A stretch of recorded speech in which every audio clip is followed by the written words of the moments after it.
First King chapter 5 verse 6. Now please command that cedar from the Lebanon be cut for me. Let my men work alongside yours, and I will pay your men whatever ways you ask. As you know, there is no one among us who can cut timber like you, Sidonians. When Hiram received Solomon's message, he was very pleased and said, Praise the Lord for giving David a wise son to be a king of the great nation of Israel. Then he sent this reply to Solomon, I have received your message and I will do as you have asked concerning the timber. I can supply you with both cedar and cypress.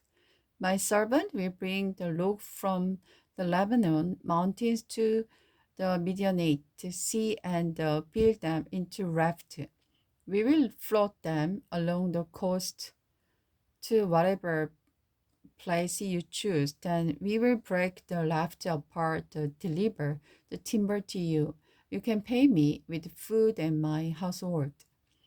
So Hiram produced for Solomon as much cedar and cypress timber as he desired. In, in return, Solomon sent him an annual payment of the 100,000 bushels of wheat for his household and 11 110,000 gallons of olive oil. So the Lord gave great wisdom to Solomon, just as he had promised.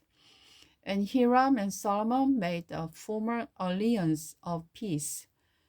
Then King Solomon enlisted 30,000 laborers from all Israel. He sent them to Lebanon and shift 10,000 every month, so that each man would be 1 month in Lebanon and 2 months at home. Edoniam was in charge of this labor force.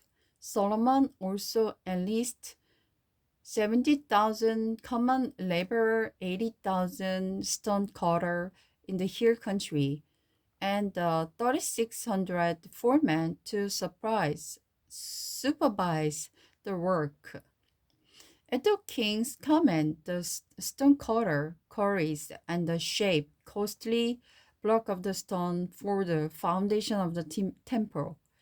Men from the city of the Zibar, helped Solomon's and Hiram's builder prepare the timber and stone for the temple.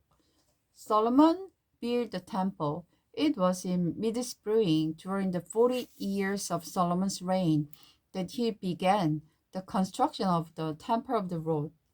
This was 480 years after the people of Israel were delivered from their slavery in the land of Egypt. The temple that King Solomon built for the Lord was 90 feet long, 30 feet wide, and 45 feet high. The foyer at the front of the temple was 30 feet wide and running across the entire width of the temple. It projected outward 15 feet from the front of the temple. Solomon also made a narrow recess window throughout the temple. A complex of the rooms was built against the outer wall of the temple all the way around the sides and rear of the building. The complex was 3 stories high and the bottom floor being 712 feet wide, the second floor 9 feet wide, and the top floor 1012 feet wide.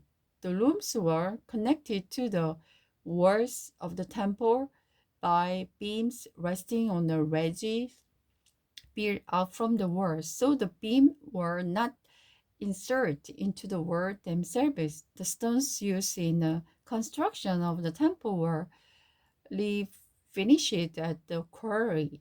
So the entire structure was built without the stone of the hammer, axe, or other iron tool in the building site.